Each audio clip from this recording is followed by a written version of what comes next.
श्री कृष्ण भगवद गीता के केंद्रीय व्यक्ति है। हिंदुओं द्वारा श्री कृष्ण को व्यापक रूप से एक अवतार माना जाता है, भगवान का प्रत्यक्ष वंश।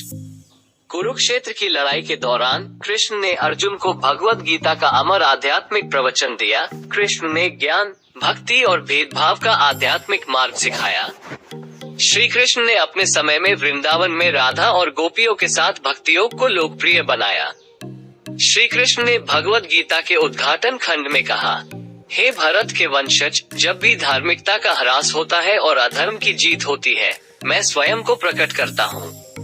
धर्मियों की रक्षा और दुष्टों के विनाश के लिए और धर्म की स्थापना के लिए मैं युगों युगों से अस्तित्व में आया हूँ। श्री कृष्ण का संक्षिप्त जीवन। श्री कृष्ण का जन्म उत्तरी भारत में लगभग 3228 ईसा पूर्व में हुआ था। पुराणों में श्री कृष्ण के जीवन को द्वापर युग के कली युग, वर्तमान युग में पारित होने के रूप में माना जाता है। कृष्ण का जन्म भक्त माता पिता देवकी और वासुदेव के लिए जेल में हुआ था। उनके जन्म के समय उनका जीवन खतरे में था क्योंकि अत्याचारी कंस उन्हें मारने की कोशिश कर रहा था। यह भविष्यवाणी की गई थी कि कंस का वध देवकी की 8वीं संतान से होगा। चूंकि श्री कृष्ण 8वें बच्चे थे, इसलिए उन्हें गोकुल में उनके पालक माता पिता नंदा और यशोदा द्वारा पालने के लिए जेल से तस्करी कर लाया गया था। नंदा एक साधारण जीवन शैली जीते थे और स्थानीय गाय पालन समुदाय में प्रमुख थे। युवा श्री कृष्ण को अक्सर इन दिनों में एक शरारती बच्चे के रूप में चित्रित किया जाता है, जो मजाक करने और मस्ती करने का आनंद लेता था। कुछ लोग श्री कृष्ण को मासूमियत के आदर्श बच्चे के रूप में पूजते हैं। हालांकि अपने युवा वर्षों में भी कृष्ण ने राक्षसों तृणावर्त और पूतना को मार डाला था। यह भी कहा जाता है कि उन्होंने इंद्र के प्रकोप से ग्रामीणों की रक्षा के लिए पास की एक पहाड़ी गोवर्धन को उठा लिया था। वृंदावन में श्री कृष्ण। अपने जीवन के प्रारंभिक चरण में श्री कृष्ण को अक्सर अपनी प्रिय गोपियों, महिला भक्तों के लिए बांसुरी बजाते हुए भी चित्रित किया जाता है। इनमें राधा सबसे बड़ी भक्त थी। यह जीवन प्रसंग हिंदू भक्ति परंपरा के विकास में महत्वपूर्ण था। यह भक्ति की परंपरा है जो श्री चैतन्य और श्री रामकृष्ण जैसे भविष्य के अवतारों के जीवन में महत्वपूर्ण थी। श्री कृष्ण ने सिखाया कि आत्म साक्षात्कार के लक्ष्य तक पहुंचने के कई रास्ते हैं, लेकिन भक्ति सबसे छोटा रास्ता है। चाहे लोग मुझ तक पहुंचने की कोशिश करें, मैं उनके प्यार को अपने प्यार से लौटाता हूँ। वे जिस भी पथ पर चलते हैं, वो अंत में मुझे ले जाता है। उद्धरण चिन्ह। अध्याय 4 पद 11। श्री कृष्ण और भगवद गीता।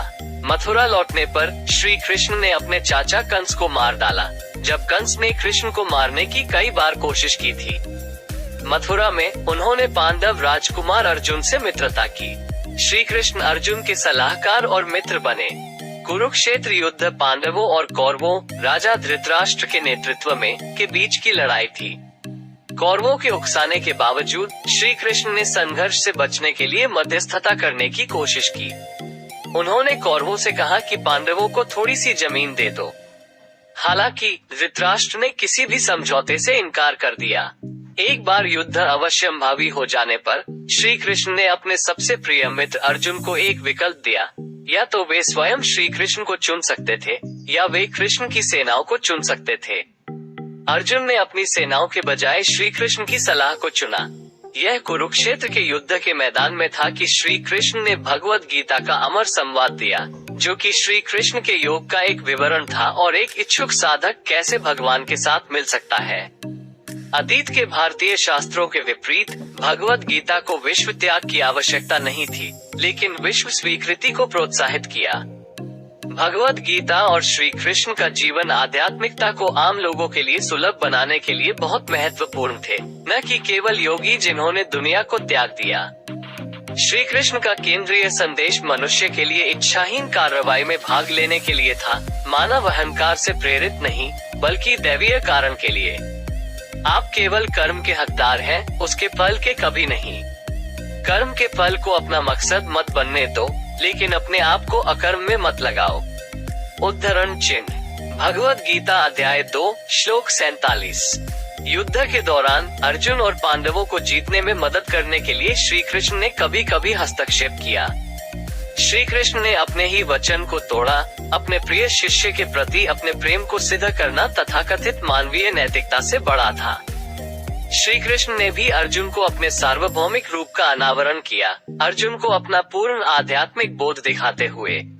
इसके बाद अर्जुन केवल प्रशंसक और मित्र के बजाय श्री कृष्ण के शिष्य बन गए। श्री कृष्ण ने मानवीय और दैवीय दोनों पहलुओं को मूर्त रूप दिया। एक अवतार के रूप में उन्होंने एक मानवीय भूमिका निभाई, लेकिन साथ ही एक पूरी तरह से महसूस की गई आत्मा थी, एक ईश्वर के साथ। उनके जीवन काल के दौरान कुछ लोगों ने श्री कृष्ण की आध्यात्मिक ऊंचाई को पहचाना। श्री कृष्ण ने 8 प्रमुख पत्नियां ली और उनके कई पुत्र थे। हालांकि उनके बेटे आध्यात्मिक नहीं थे और अधिक से अधिक अभिमानी हो गए। यह भी कहा जाता है कि श्री कृष्ण ने 16,100 और महिलाओं को ले लिया, जिन्हें उन्होंने नरकासुर के महल से नरकासुर का वध करके छुड़ाया था। यह समाज और पुरानी सामाजिक परंपराओं के दलित और दुर्भाग्यपूर्ण पीड़ितों के लिए श्री कृष्ण की करुणा को दर्शाता है। कुरुक्षेत्र की लड़ाई के बाद कृष्ण ने अपनी संवेदना व्यक्त करने के लिए गांधारी का दौरा किया। धृतराष्ट्र की पत्नी गांधारी युद्ध में 100 पुत्रों को खो चुकी थी। गांधारी ने श्री कृष्ण को शाप दिया क्योंकि उनका मानना कि वो लड़ाई को रोक सकते थे। गांधारी ने श्राप दिया कि कृष्ण 36 वर्ष के भीतर यदु वंश के किसी भी व्यक्ति के साथ मर जाएंगे। श्री कृष्ण इस श्राप को स्वीकार करके खुश थे क्योंकि उनके पुत्रों के साथ बुरा व्यवहार किया गया था और उन्हें पता था कि उनका मिशन करीब आ रहा है। द्वारका में श्री कृष्ण। बाद के जीवन में श्री कृष्ण द्वारका चले गए, जहाँ वे कई वर्षों तक रहे। किंवदंती है कि श्री कृष्ण को उनके टखने में एक तीर से मार दिया गया था, जब उन्हें एक शिकारी ने गोली मार दी थी, जिन्होंने श्री कृष्ण को हिरण समझ लिया था। टखना श्री कृष्ण के शरीर में कमजोरी का एक क्षेत्र था। उन्होंने पृथ्वी पर अपने समय को जानकर शांति से मृत्यु को स्वीकार कर लिया और अंत में आ गए। प्रशस्ति पत्र। इनका क्या महत्व था? श्री अरबिंदो ने एक बार कहा था कि विश्व इतिहास की 4 सबसे महत्वपूर्ण घटनाओं में कृष्ण के जीवन की 2 घटनाएं शामिल हैं। वृंदावन में कृष्ण का निर्वासन और कुरुक्षेत्र के क्षेत्र में अर्जुन के साथ उनकी बातचीत। अन्य 2 ट्रॉय की घेराबंदी और मसीह का जीवन थे। इतिहास में 4 बहुत बड़ी घटनाएं हैं: ट्रॉय की घेराबंदी, मसीह का जीवन और क्रूस पर चढ़ना, वृंदावन में कृष्ण का निर्वासन और कुरुक्षेत्र के मैदान पर अर्जुन के साथ संवाद। ट्रॉय की घेराबंदी ने नर्क बनाया। वृंदावन में निर्वासन ने भक्ति धर्म का निर्माण किया, क्योंकि पहले केवल ध्यान और पूजा थी। क्राइस्ट ने अपने क्रॉस मानवकृत यूरोप से। कुरुक्षेत्र में बोलचाल अभी भी मानवता को मुक्त करेगी। उद्धरण चिन्ह। श्री अरबिंदो भगवद गीता पर। वृंदावन में कृष्ण का नाटक आध्यात्मिकता में एक नया विकास था। इसने लोगों को ईश्वर के एक व्यक्तिगत पहलू, इस मामले में कृष्ण के दिव्य रूप के प्रति समर्पण के माध्यम से भगवान के पास जाने की अनुमति दी। पहले साधना ने ध्यान और वैराग्य पर जोर दिया था। इसने योग और धर्म की अपील को उन लोगों तक विस्तृत कर दिया जिनका स्वभाव भक्तिपूर्ण था।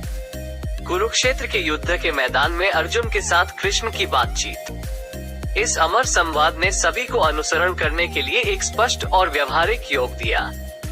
इसने आध्यात्मिक जीवन को सभी के लिए सुलभ बना दिया और पुराने वैदिक धर्म के अनुष्ठानों और विशिष्टता को हटा दिया। श्री कृष्ण ने दुनिया से दूर आध्यात्मिकता और दुनिया को पकड़ने वाले भौतिकवाद के दर्शन को मिटाने के लिए मिट्टी पर कदम रखा। उन्होंने पृथ्वी पर धर्मराज्य, आंतरिक कानून का राज्य स्थापित किया। उन्होंने क्षत्रिय वीरता की सच्ची भावना को बहाल किया, मानव अहंकार से नहीं बल्कि ईश्वरीय इच्छा से प्रेरित होकर मनुष्य को सर्वोच्च का समर्पित और सक्रिय साधन बना दिया। उन्होंने पृथ्वी चेतना में सर्वोच्च सत्य को उतारा कि पृथ्वी और सांसारिक जीवन स्वाभाविक रूप से दिव्य होने के कारण हर क्षेत्र में, हर पहलू में पूरी तरह से बाहरी रूप से दिव्य होना चाहिए। उद्धरण चिन्ह। श्री चिन्मय भगवद गीता पर भाष्य। कृष्ण एक आदर्श राजा, पति, मित्र, आध्यात्मिक गुरु और अवतार थे। न केवल भारत बल्कि पूरे विश्व की संस्कृति, धर्म और आध्यात्मिकता पर कृष्ण का गहरा प्रभाव था। संदर्भ बिंदु है। भक्ति योग का उनका नाटक भी भविष्य के सभी गुरुओं और संतों के लिए संदर्भ बिंदु और प्रेरणा था, जो भक्ति पर जोर देते हैं। मीराबाई, श्री चैतन्य और श्री रामकृष्ण जैसे प्रभावशाली व्यक्ति। कृष्ण की शिक्षाओं ने आध्यात्मिक दृष्टिकोण की एक विशाल श्रृंखला और विविधता की अनुमति दी। गीता की वैराग्य और संभाव से गोपियों